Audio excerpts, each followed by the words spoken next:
Okay, when I speak, which I do a lot of, I know that people want me to try to inspire them, to motivate them, and I've often felt it might work for a while, but what do you do when you walk out the door? Somewhere we got to find our own inspiration, our own motivation that stays with us for a long time.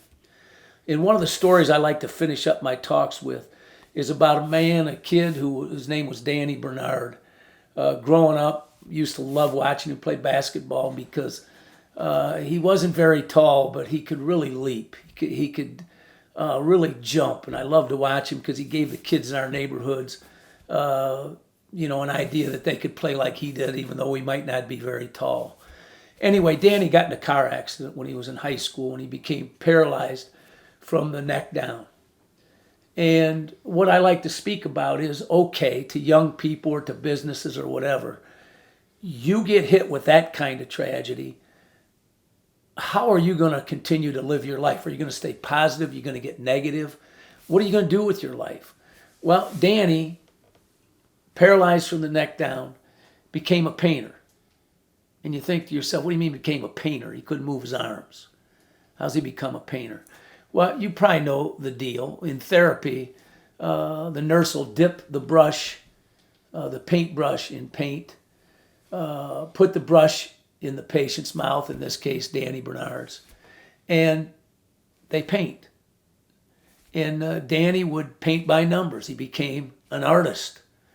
And I know you can travel the world and go into some of the greatest art museums out there.